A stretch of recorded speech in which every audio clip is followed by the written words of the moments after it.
Buenas noches. Vamos a comenzar, ¿ya? Bueno, a ver, antes de comenzar, quedaremos el parámetro, por favor, Nels, no sé si me puedes confirmar si has quedado bien con los compañeros de qué días vamos a pasar. Sí, eso quería también informarles. El curso lo vamos a pasar todas las noches a partir de las 7 de la noche, lunes, martes y miércoles. Porque jueves y viernes, bueno, pues muchos trabajan, ¿no? Y otros se van a la feria y todo eso el jueves, y viernes, ya saben, a veces salen invitaciones de parranda y todo eso. Por eso es que hemos tomado la decisión de hacer el curso lunes, miércoles y viernes. Alguien, si tiene alguna pregunta, por favor, me gustaría que lo haga en este momento. ¿Alguna objeción, duda? Entonces, el curso es lunes, miércoles y viernes, ¿no? No, lunes, martes y miércoles, perdón, lunes, martes y miércoles. Lunes, martes y miércoles, ok. Ya, en vista de que los compañeros están en silencio, creo que sí, van a poder esos 3 días, ¿no? O depende de ustedes. También yo proponía algo a Nels, de decir que el jueves más podríamos hacer una especie de ¿cómo diríamos esto? Una especie de evaluación en la cual vamos a ver cómo estamos entendiendo, si estamos comprendiendo los tópicos, ¿no? Si estamos entendiéndolos bien. Un jueves dejaría hasta el sábado lo que es un pequeño cuestionario, ¿no? Un formulario el cual lo vamos a elaborar y lo respondan, ¿no? Básicamente van a ser una serie de preguntas abiertas y cerradas. Y si es que yo creo que vamos a avanzar una serie de ejercicios y eso más quisiera que ver si estamos entendiendo o no, ¿ya? Tal vez algún compañero quiera participar o algo. Dejo a consideración en la sala, a ver.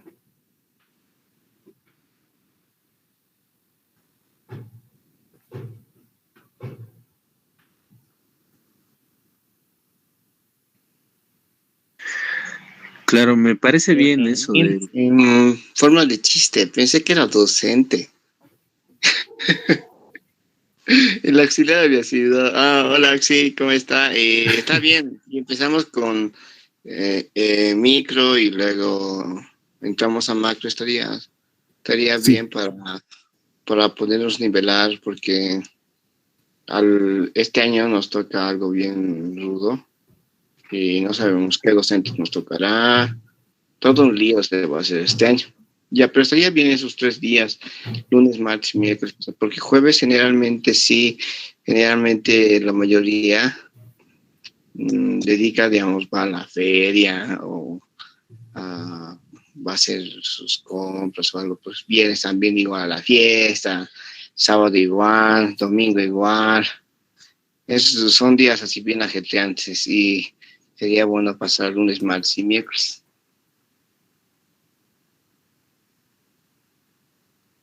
Ya, muy bien, sí. Bueno, tal vez tenían expectativas de que sea docente, pero no, estamos probablemente de... Bueno, el fin de este curso básicamente es poderles lo que es nivelarlos, ¿no? Creo que la virtualidad determinadamente ha fallado mucho y también algunos docentes que no...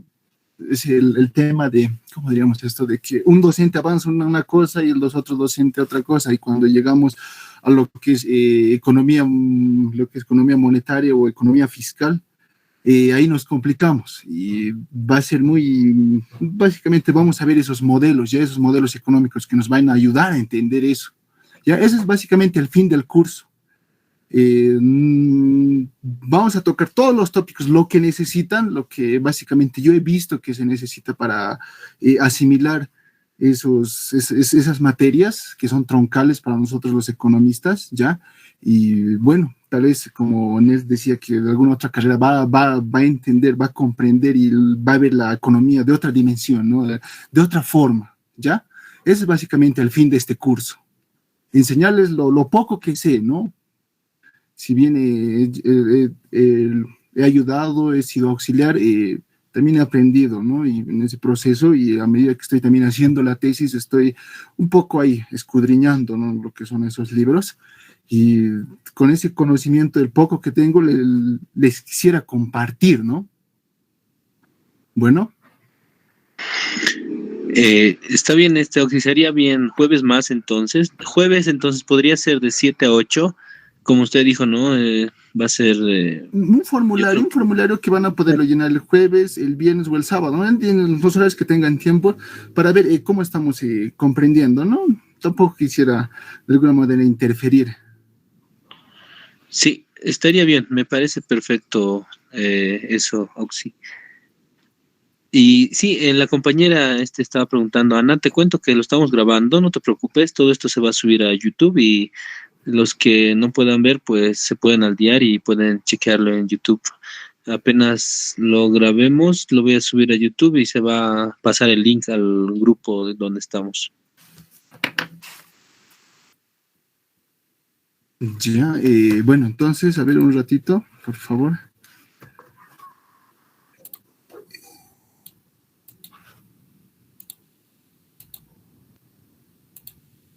Ya, ahora sí.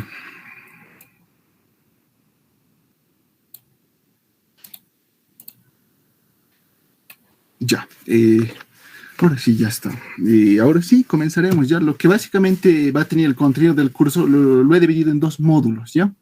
El módulo 1, lo que vamos a ver va a ser desde el punto de vista del consumidor, lo que va a ser la demanda, desde el punto de vista de la producción, la oferta, el equilibrio, y vamos a analizar un poco los mercados, ya el monopolio, el duopolio, el oligopolio y todos los polios que nos van a ayudar a entender lo que es la microeconomía en el punto de vista más de los agentes individuales, ¿no? Como lo define la microeconomía. Ahora, por el lado de la macroeconomía, ya vamos a entrar un poquito más a profundidad porque es algo que sí o sí necesitamos. Por tanto, vamos a comenzar con un poco de introducción en que los tópicos básicos para entender la inflación, el desempleo, todos esos factores que nos van a ayudar a entender. El tema de la medición de la actividad económica es muy importante, por ejemplo, el Producto Interno Bruto, el tema de analizar la inflación. Otro punto también importante es el desempleo, ¿no? Ellos nos van a ayudar a medir la actividad económica. Ahora vamos a ir con el mercado monetario, ¿no? El famoso mercado de dinero. Cómo circula el dinero, cuáles son las funciones del dinero, la velocidad del dinero, vamos a entender toda esa parte, ¿ya? Y cómo un shock monetario también va a estar influido por una política fiscal y una política monetaria van a incidir en una economía, los famosos shocks, ¿no? ¿Ya? O como otros autores definen, los crowding notes, ¿no? Bueno, el mercado de productos y el mercado de la producción, ¿ya? Vamos a analizar aquí, vamos a entrar mucho a profundidad de lo que es el Producto Interno Bruto.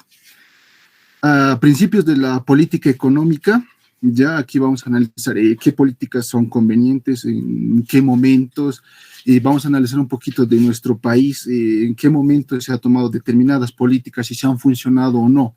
Aquí se va a entrar mucho a lo que es Keynes, un poco de varios autores, ¿ya?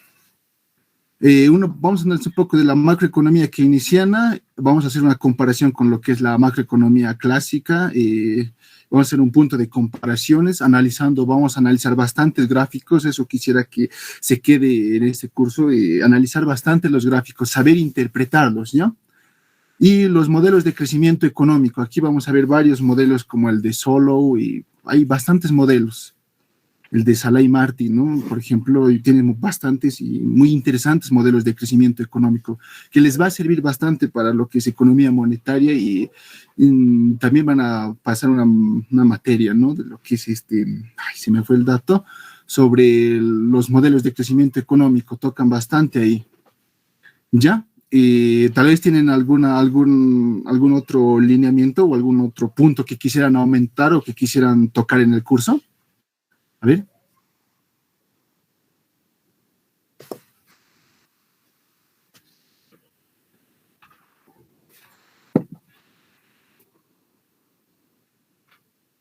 Ya, bueno, entonces continuamos, ¿ya? Comenzaremos con un poco entrando en materia, ¿ya? Y esta clase un poco va a ser un poco más teórica, ¿ya?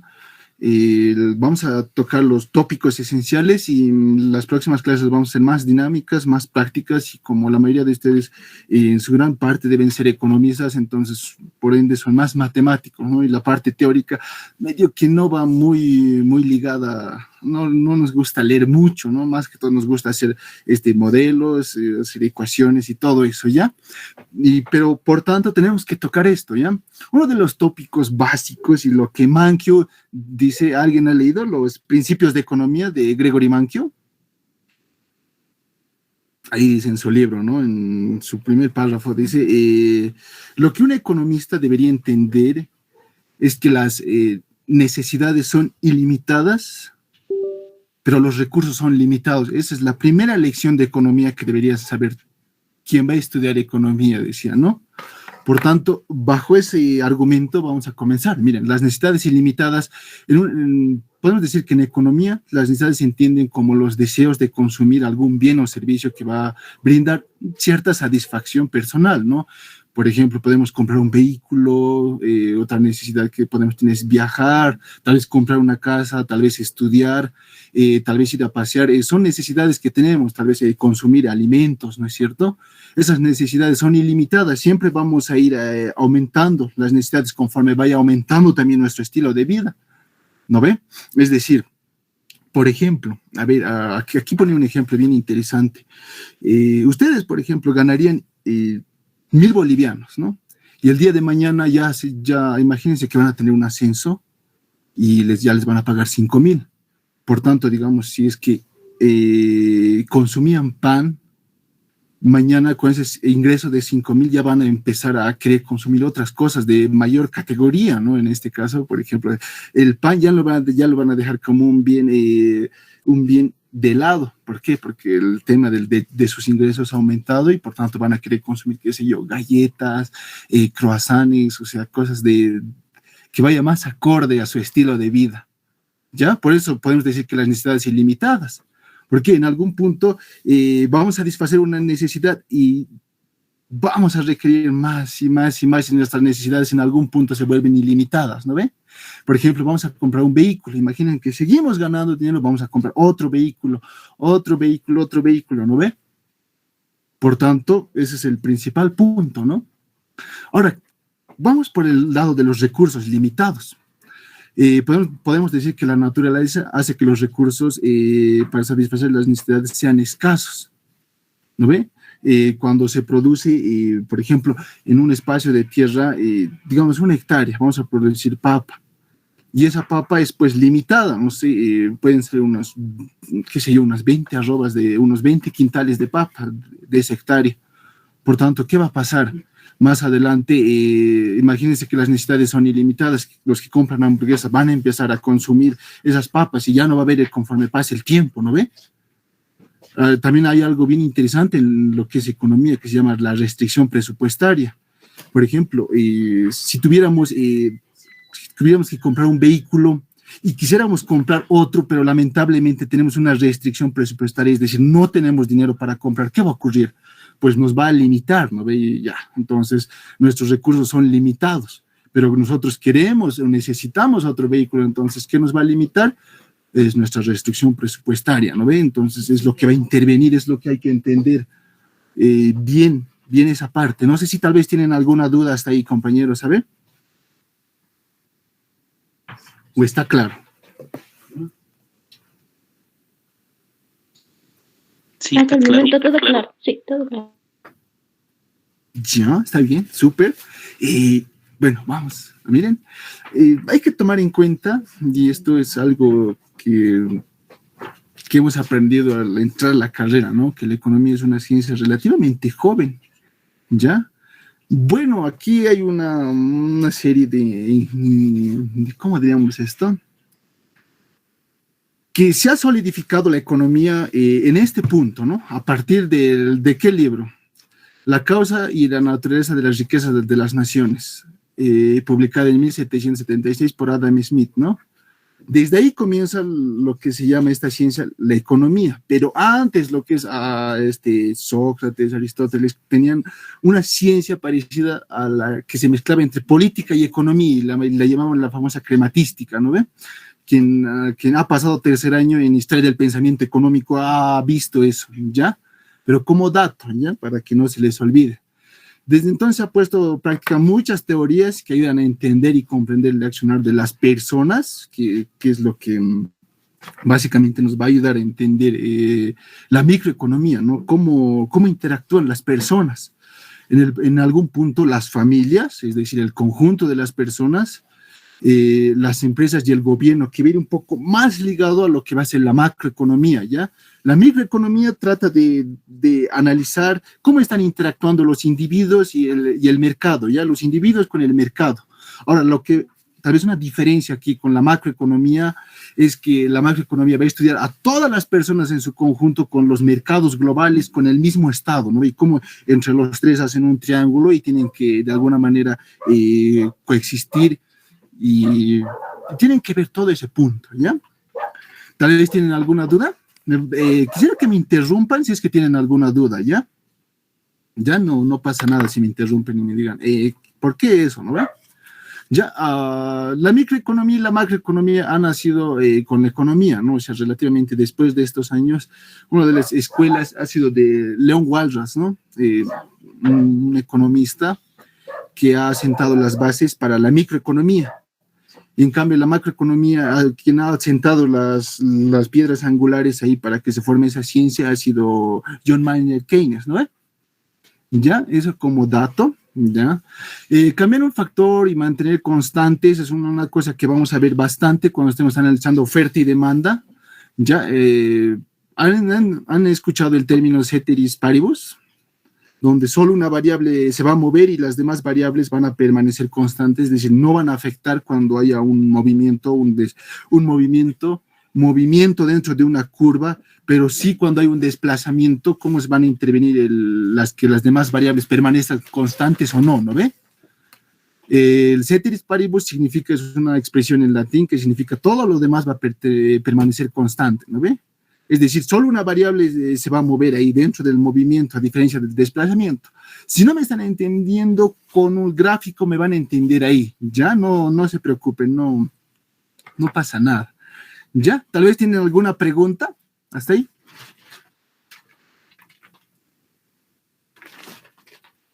Ya, continuamos entonces. Ya. Entraremos un poco en materia. Miren, la microeconomía lo definimos como el estudio en el que cómo los individuos, es decir, los hogares van a tomar decisiones, ¿no? Los hogares, las empresas van a interactuar entre sí en el mercado. ¿A qué nos referimos cuando van a interactuar? A ver si me permiten. Este nos va a ayudar a entender. A ver dónde estaba. Por ejemplo, ¿ya? Miren, en el caso de una familia, este es el comportamiento circular de la economía, ¿ya? Las familias, aquí está, las empresas, el sector público, lo que es el Estado, el mercado de bienes y servicios y el mercado de factores productivos, ¿ya? ¿A qué van las familias al mercado? A consumir, ¿no ve? Por tanto, van a pagar precios, ¿ya? Y esos precios hacen ¿qué? Que las empresas puedan producir, ¿no es cierto? Es decir, digamos, nosotros producimos pan, sacamos al mercado y lo que consumen, lo que pagan las familias, con eso mismo compramos más materia prima y seguimos produciendo, ¿no ve? Ese es el flujo de entre las familias y las empresas. Y también las empresas en el mercado de factores. ¿A qué nos referimos el mercado de factores? Por ejemplo, el trabajo, la tierra, el capital, son factores, ¿no ven? De una economía. Es decir, por ejemplo, una familia va a ir a dejar, por ejemplo, su dinero al banco. Y eso va a ser, ¿qué? Capital para las empresas, ¿no ve? Por ejemplo, las ofertas de factores productivos. Puede ir incluso al mercado de factores productivos. Nosotros vamos a dejar el trabajo, es decir, cuando vamos a ir a trabajar a una panadería, estamos ofreciendo nosotros nuestra mano de obra y las empresas consumen, ¿no ve? Ahí está, mira, oferta de factores productivos. Las familias van a dejar ya sea su capital, tal vez el tema de alquilar un ambiente que puede considerarse en un punto, también factor productivo. El tema del, como dijimos, de sus capitales, el tema del trabajo y todo eso lo consumen las empresas, ¿no ve? Las empresas ofertan bienes y servicios. Y es todo este flujo circular de la economía. ¿Ven cómo interactuamos nosotros? Tal vez no nos damos cuenta, pero habíamos sabido interactuar indirectamente ahí. ¿No ven? Y cómo el sector público va a intervenir también. Miren, por ejemplo, las empresas, ¿qué van a dejar al Estado? ¿O qué dan al Estado? Pues pagan impuestos. Las familias también tienen que pagar impuestos. ¿Y el Estado de qué manera retribuye estos impuestos? Por ejemplo, bienes públicos y subvenciones. Por ejemplo, el caso de una panadería. ¿Qué hace el Estado? Podemos ir a una de las casetas, por ejemplo, de MAPA, y nos van a dar harinas rebajada. De alguna manera está subvencionando el precio de las harinas, ¿no ve? Por tanto, los bienes, el Estado ayuda de alguna manera a la empresa.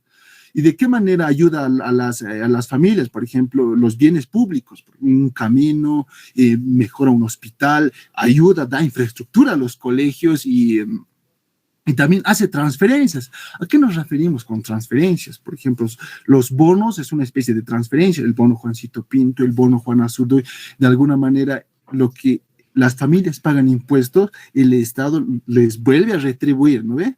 De alguna forma, y ven cómo este flujo circular de la economía. Por ejemplo, comenzamos con las familias, miren, pagan el precio en el mercado y ese precio ayuda aquí a las empresas a seguir produciendo. Y con con la renta que saca de ahí, va a pagar a los trabajadores. Y esos trabajadores van a traer dinero a su familia y van a seguir consumiendo, ¿no ve? Este ciclo.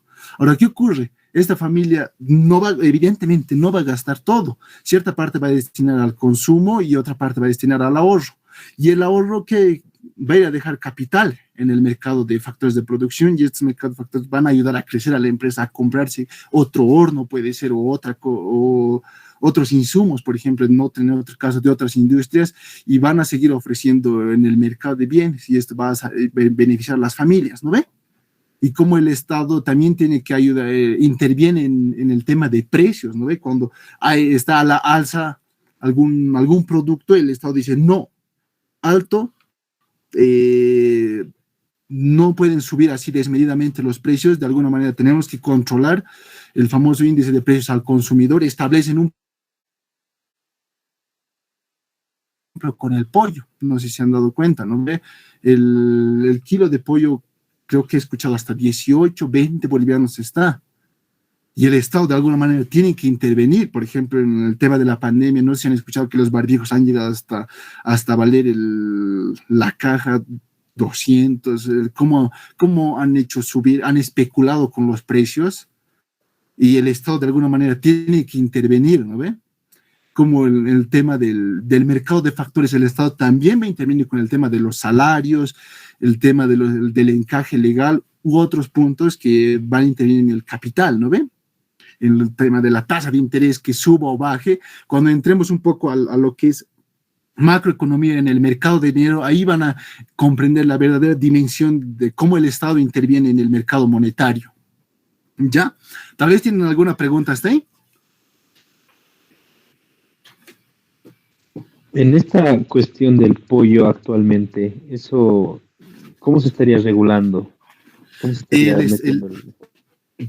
El Estado debería regular de alguna manera, de decir, por ejemplo, el precio ya hasta 17 puede subir, pero si sube más, ya se le va a ir a decomisar esa tienda, ¿no veo? O sea, el tema ¿qué se llama esta autoridad que respalda el consumo? ¿No ven? No recuerdo muy bien el nombre ahora. ¿No es el gobierno municipal? No, hay una autoridad que interviene en el tema del consumo. No recuerdo muy bien el nombre de esa autoridad de supervisión al consumidor, o por ahí va la idea, pero es uno que interviene, ¿no ve? Que cuando algo está mal, te puedes quejar a esa institución, y esa institución va a venir, ¿no ve? Y va a decir, ¿qué está pasando aquí, no ve? El Estado de esa manera regula, ¿ya? Tal vez alguna otra pregunta.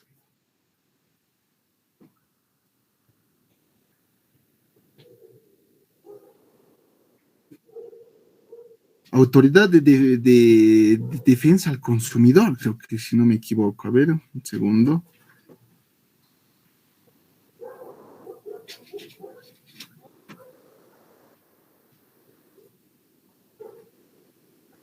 Defensoría del Consumidor. Sí, Defensoría del Consumidor había habido acá. Sí, eso es. ¿Ya?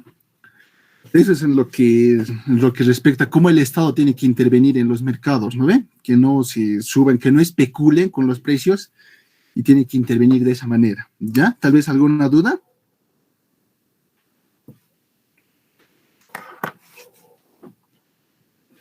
¿Ya? Este es el comportamiento circular de la economía, cómo la economía ahí está constantemente circulando, está en ese sistema, ¿no? Un sistema cerrado, el que entra, ingresa y sale, ¿no ve? Ya, a ver, comenzaremos, a ver. Esto es, miren, la macroeconomía estudia el conjunto, la economía en su conjunto, su objetivo va a ser explicar los cambios económicos que afectan simultáneamente a muchos hogares, empresas y mercados.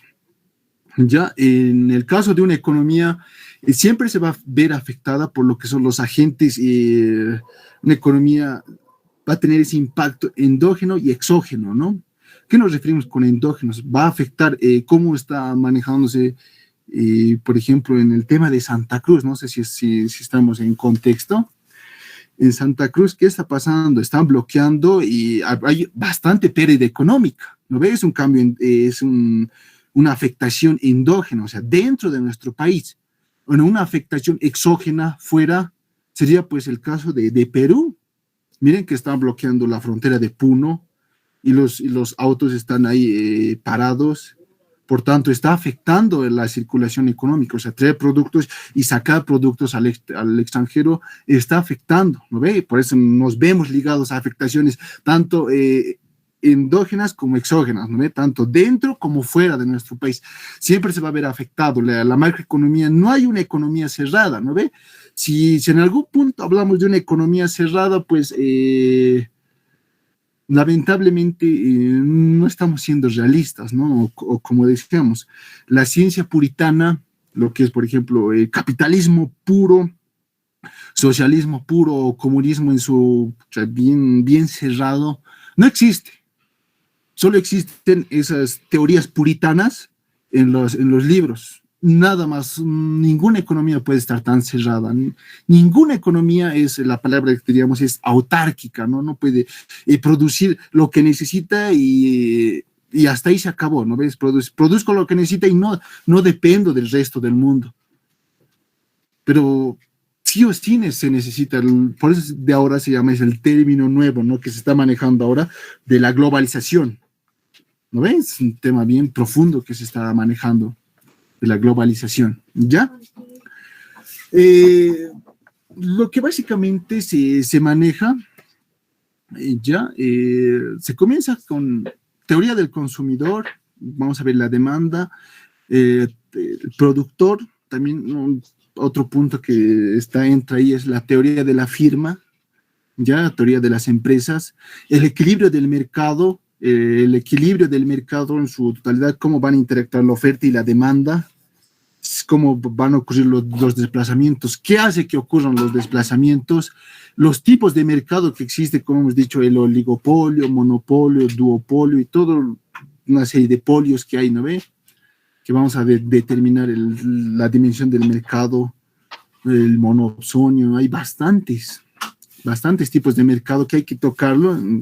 Vamos a tocar un poco en lo teórico para que lo entendamos y lo vamos a analizar con gráficos, ¿ya? Y ahí vamos a entender la verdadera dimensión, ¿ya? Los costos y las utilidades, tal vez no lleguemos a alcanzar, no vayamos hasta este punto porque estos temas son relativamente largos y no creo que nos dé todo el mes para hacer esto, solo vamos a ver pinceladas, pero nos vamos a profundizar más en macroeconomía, ¿ya? Ya, comenzaremos con los principios de economía, lo que Gregory Mankiw decía que lo primero que se debía enseñar a las personas que están queriendo entender la economía. ¿Ya? A ver, de alguna manera, Mankiw lo divide de tres formas sus 10 principios. Sus primeros, la primera subdivisión que hace es cómo los individuos interactúan, ¿ya? Cómo los individuos interactúan entre sí, cómo los individuos van a actuar, ¿ya? Y el segundo punto es cómo los individuos interactúan ya con el mercado. Y el tercer punto es cómo el Estado interviene en la economía, ¿ya? Por tanto, veremos cómo actúa el individuo, ¿ya? Siempre, ya hay que tomar en cuenta esto, ¿no? Los individuos siempre nos enfrentamos a una disyuntiva. ¿A qué nos referimos con una disyuntiva? A elegir algo a costo de algo, ¿no ve? Por ejemplo, el que algo quiere, algo le cuesta. Esa famosa frase, ¿no? Por ejemplo, ¿cómo un padre de familia gasta su salario? Es decir, su sueldo, ¿no? El gobierno decide gastar en hacer puentes o en educación, esa disyuntiva entre elegir algo o hacer algo, ¿no ve? Lo que también otros, tal vez a más grandes rasgos se manejan, no sé si han escuchado el término trade-off. ¿Alguien ha escuchado ese término, trade-off? También hace referencia a una disyuntiva, ¿no? Por ejemplo, cuando hablamos de elegir algo, haremos tal vez un pequeño ejemplo. Miren, ustedes están tomando este curso de microeconomía. ¿A costo de qué? Por ejemplo, ahorita podrían ustedes estar descansando, estar tal vez viendo una novela, tal vez viendo TikTok, tal vez estar informándose en Facebook, tal vez estar cenando tranquilos y están eligiendo pasar este curso, ¿no ve? Ahí están ustedes tomando una disyuntiva, ¿no ve? Entre hacer algo a costo de qué, ¿qué me va a costar? ¿No ve? Me voy a perder, qué sé yo, uno de los episodios de mi novela, ¿no ve?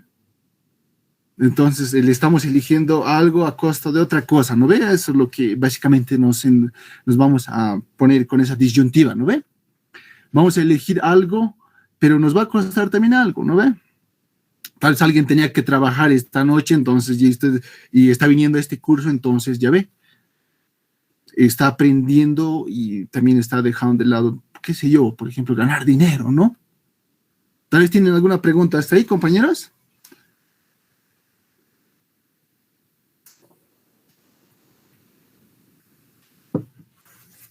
Ya, bueno, el gobierno debe decidir gastar entre hacer un puente o invertir en educación, ¿no ve?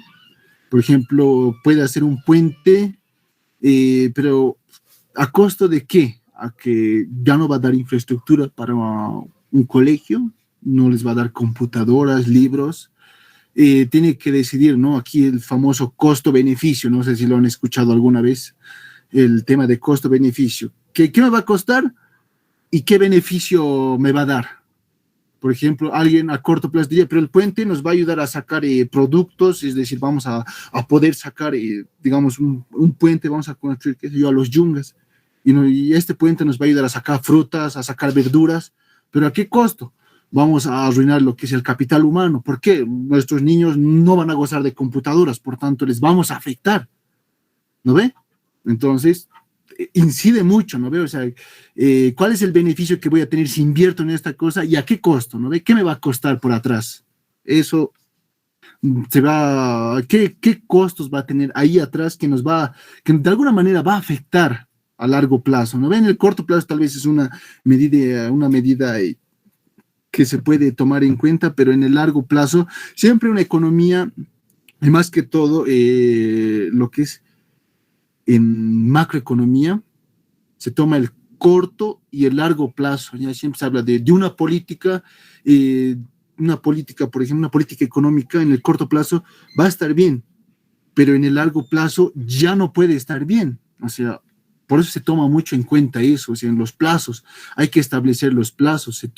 Es de vital importancia entender el corto y el largo plazo. ¿Ya? Tal vez tienen alguna pregunta hasta ahí.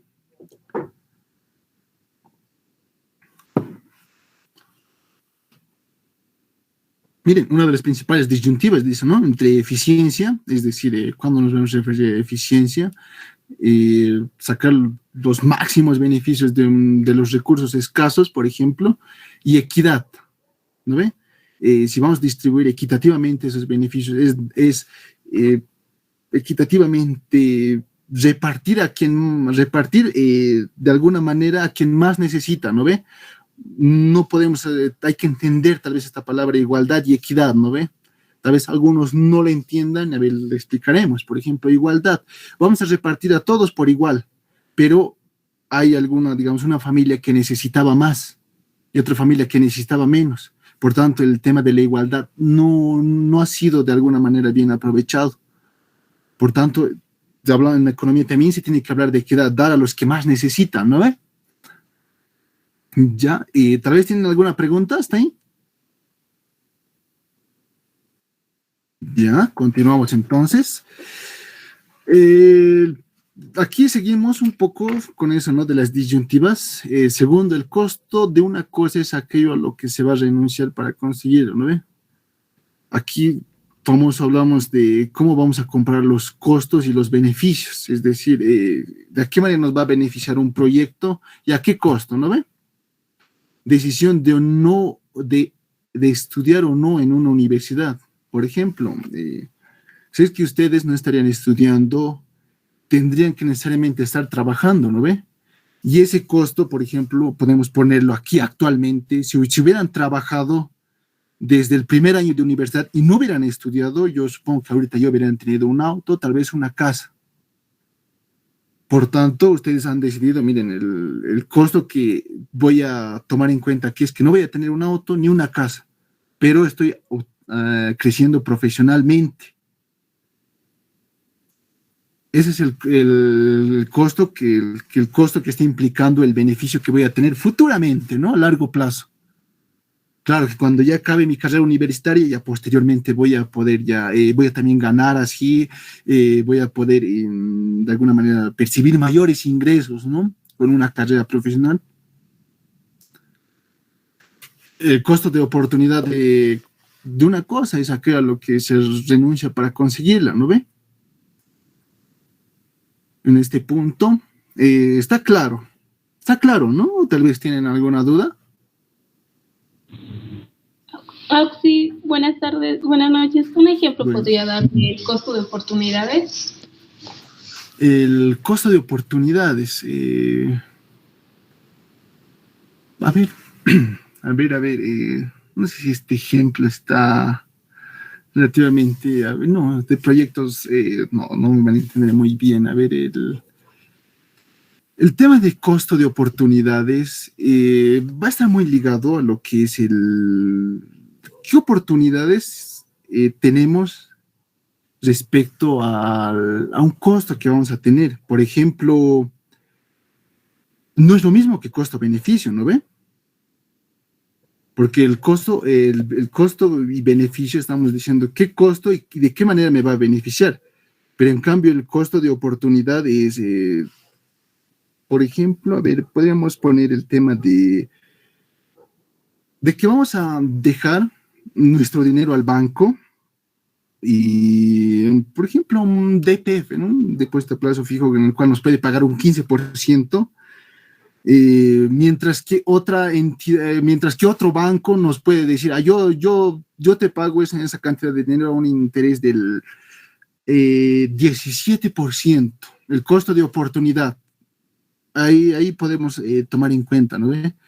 ¿Cuál me está brindando mayor oportunidad? ¿El que me ofrece el 15% de interés o el de 17% de interés? El costo de oportunidad me conviene al 17% de interés, pero va a haber de alguna manera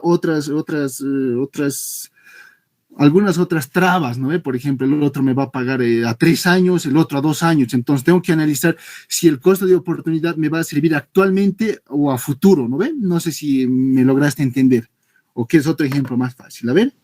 Sí, no, está bien. Ya ve, entonces no es lo mismo costo de oportunidad y costo-beneficio, ¿no ve? Esto también lo van a tomar muy en cuenta cuando estén tomando proyectos.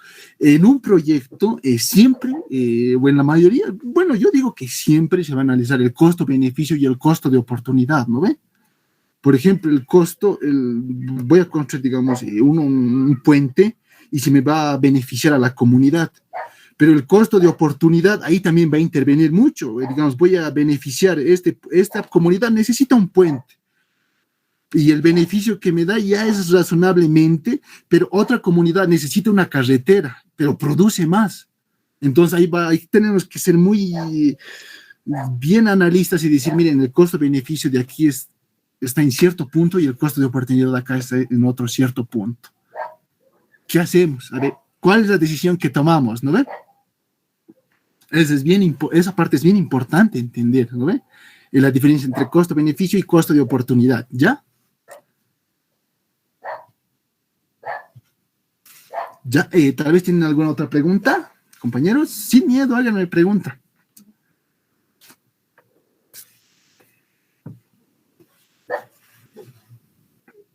Ya, continuaremos. A ver, las personas racionales van a pensar siempre en términos marginales, ¿ya?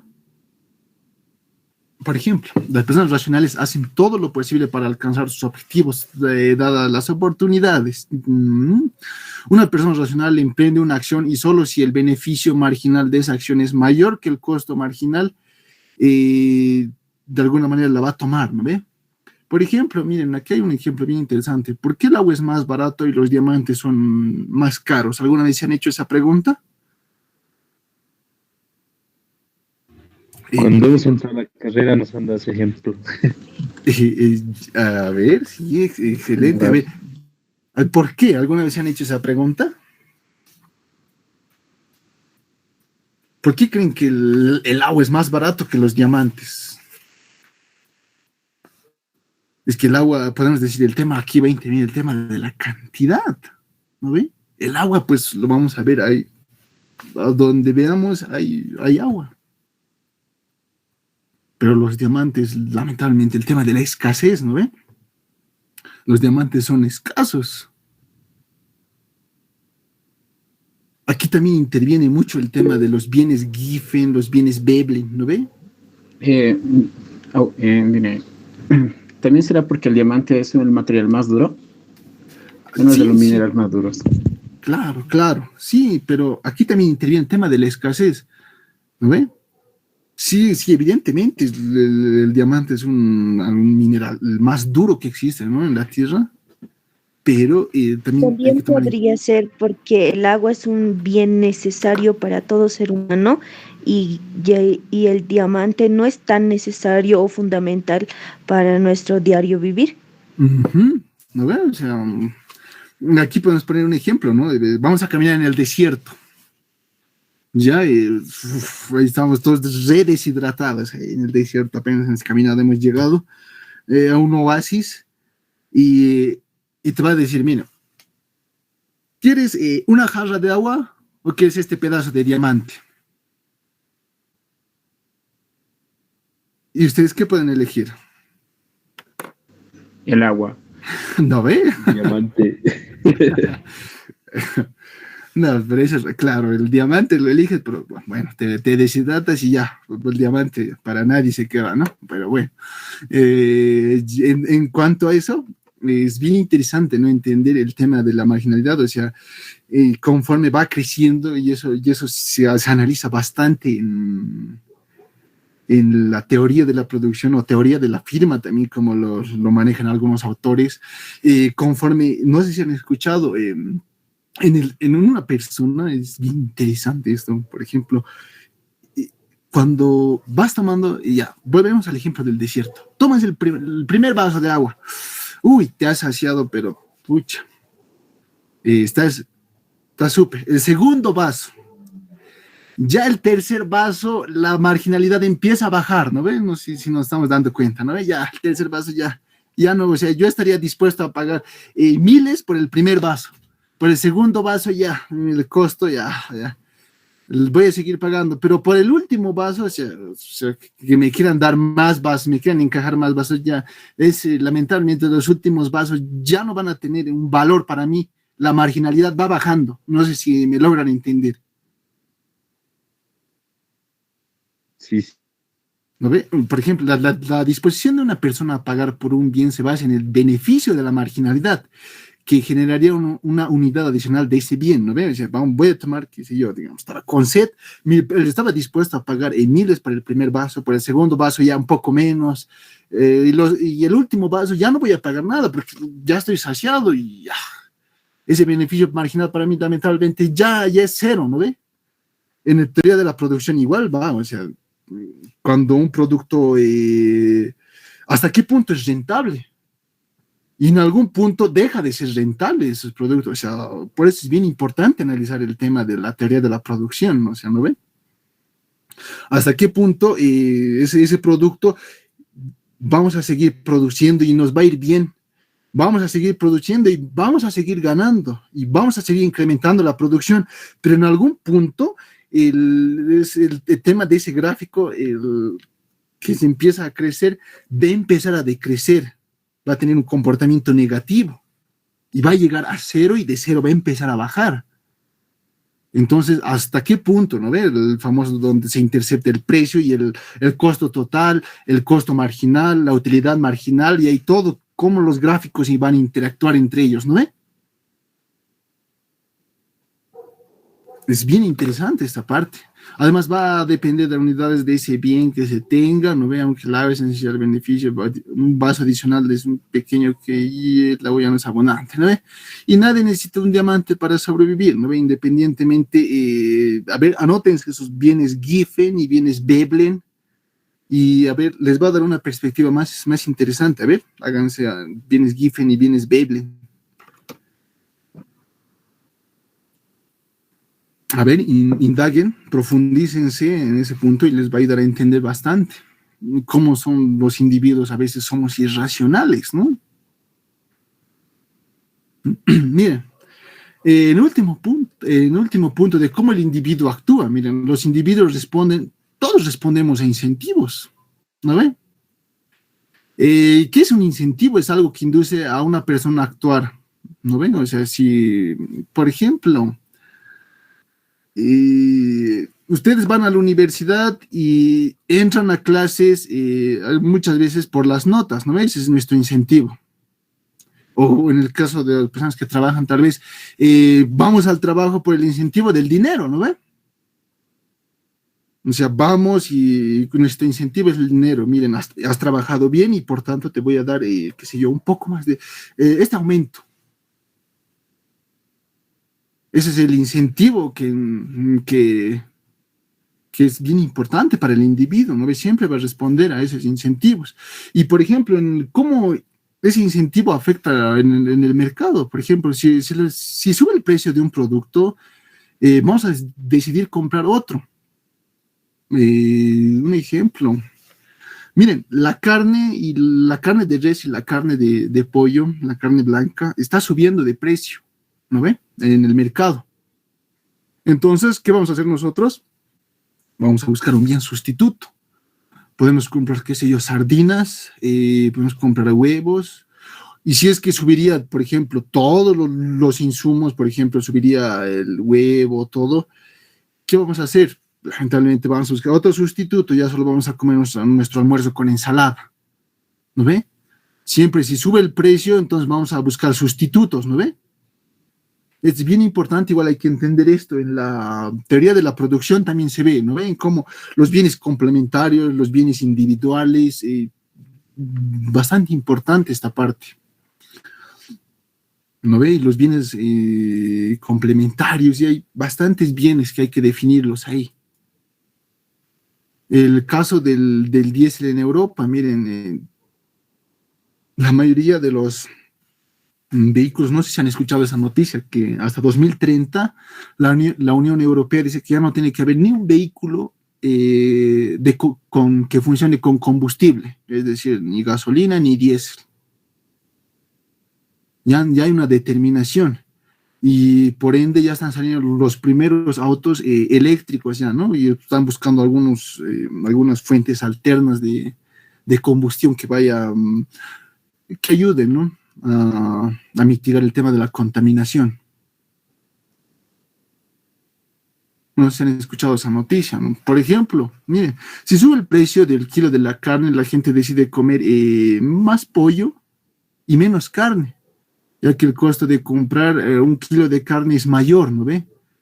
Y por ejemplo, miren, por otro lado, los productores, a ver, es en el caso de los consumidores, en el caso de la demanda. Pero si nosotros fuéramos una empresa, ¿qué ocurriría? A ver, nos pondremos en el lado de la empresa.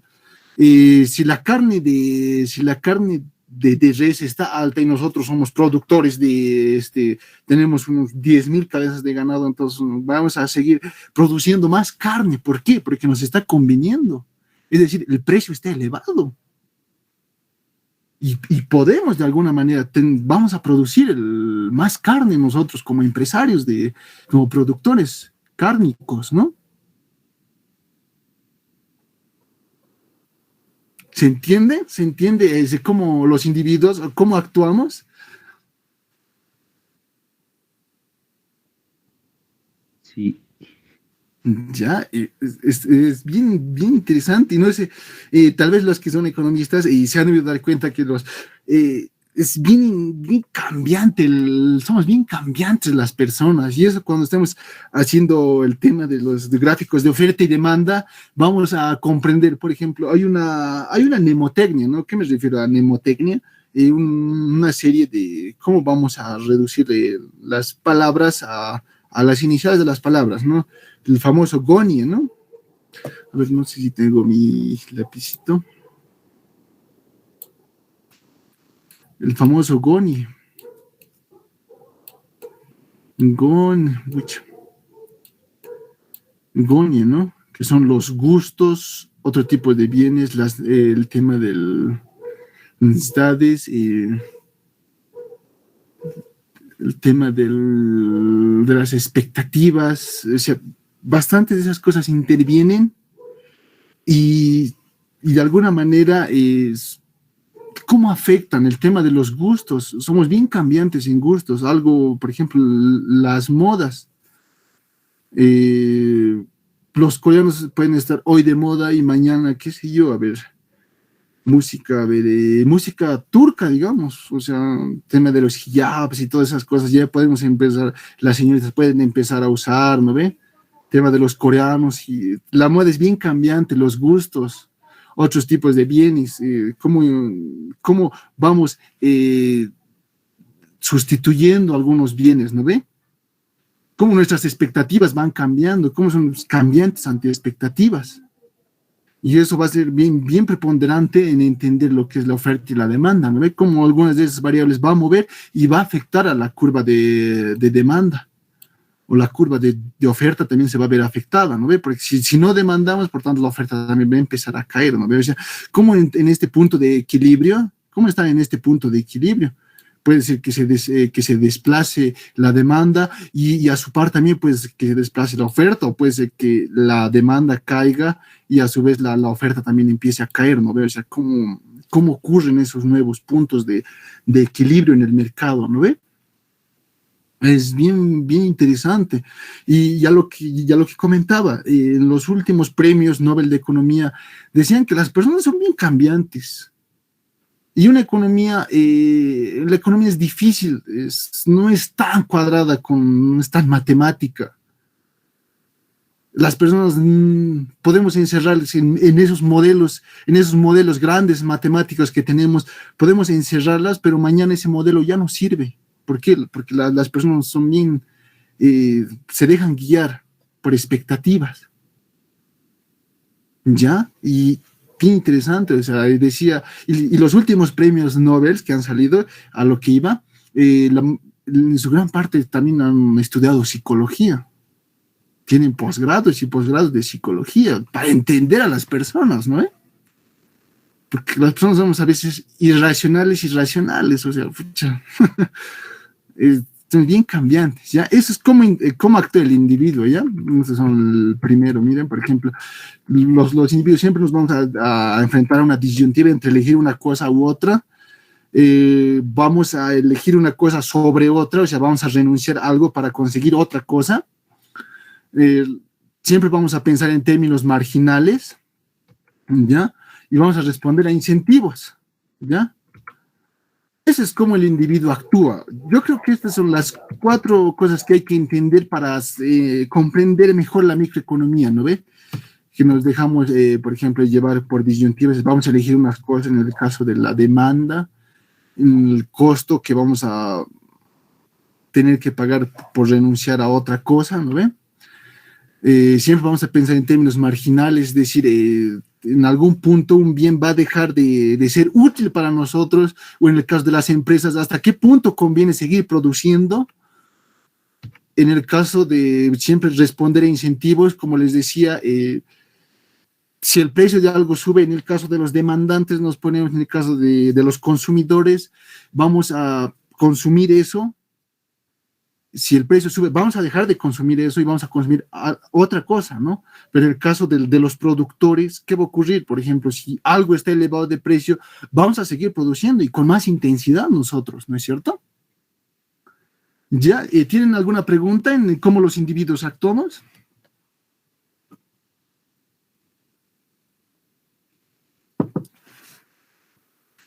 Ya, bueno. Ahora, ¿cómo los individuos interactúan con el mercado o en el mercado? Lo define Gregory Mansion, ¿no? Por ejemplo, el comercio puede mejorar el bienestar de todo el mundo, ¿no? El tema de las exportaciones e importaciones son bastante importantes. Las familias no podrían aislarse, ¿no? Es decir, o sea, a ver, ¿cómo les explico esto? El tema de Adam Smith, ¿alguien me podría decir qué habla Adam Smith sobre la benevolencia? En algún punto bien interesante habla, y se toca bastante cuando se toca el tema del mercado, esta frasecita de Adam Smith, ¿no? No es la benevolencia de la carnicera o el panadero el que hace que salga a vender, sino todo lo contrario, es el tema de la ambición lo que les manda a vender, dice, ¿no? Es terrible Adam Smith, ¿no?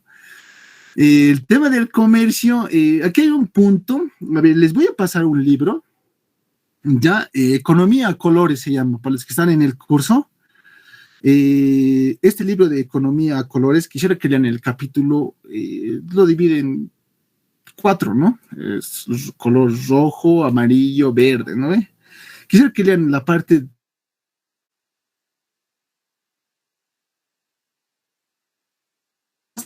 Se van a dar cuenta que es bien bonito esta ciencia, ¿no? La economía es bastante hermosa. ¿Qué habla el capítulo rojo?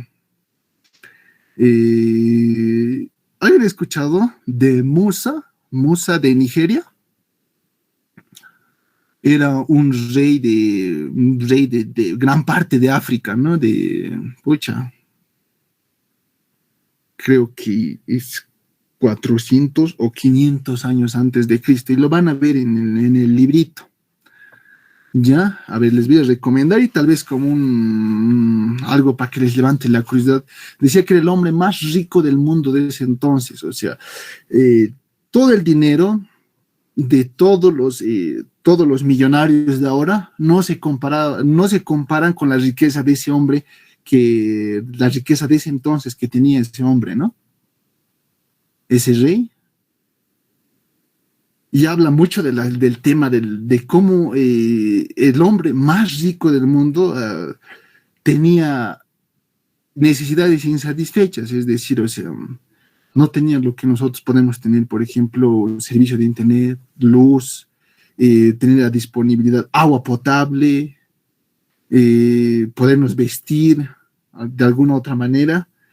Él lamentablemente no tenía, y es bien interesante la dimensión, ¿no? De cómo ese hombre, siendo el más rico, no gozaba de algunas cosas que nosotros sí podemos gozar ahora, ¿no ve? A ver, les voy a pasar el libro, a ver, en este momento, creo que lo tenía a la vista, a ver, le voy a pasar al grupo. A ver, economía, colores, este es...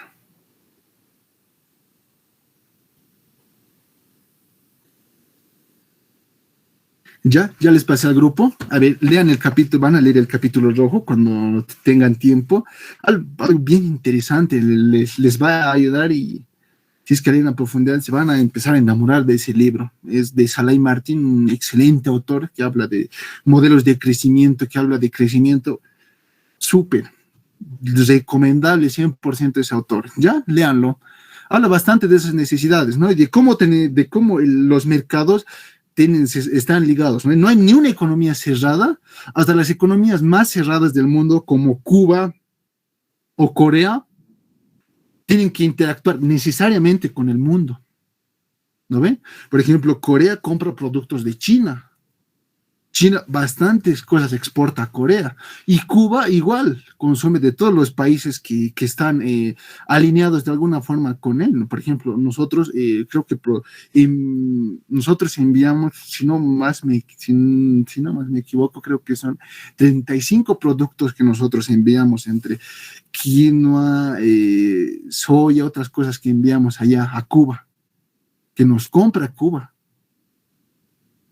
No hay ni una economía cerrada, todo el mundo tiene que de alguna manera interactuar. De ahí, ¿no? Las exportaciones y las importaciones y cuán importantes son para un país, ¿no? Y cómo aquí nos va a ayudar a entender el tema del superávit o déficit, ¿no? De una balanza de cuenta corriente, el tema de las exportaciones e importaciones. Es bastante importante eso. Y aquí decía una familia nunca se va a aislar, o sea, necesariamente tiene que estar interconectada con el resto del mundo, ¿no ven? Si hubiéramos sido una economía cerrada, lamentablemente siempre estamos ligados a eso de la globalización. Los celulares que están llegando, la nueva gama de celulares, la nueva gama de computadoras que están llegando, se están actualizando. El tema del 5G que está viniendo de Europa hacia Latinoamérica, ¿no ve? Tema de los celulares que tienen 5G, ¿no ve? La nueva gama, esos nuevos celulares, los nuevos modelos, de alguna manera están actualizando, es decir, o sea, estamos en un país en un mundo globalizado. Nuestro país necesariamente tiene que estar conectado con el mundo, ¿no? ¿Tienen alguna pregunta hasta ahí?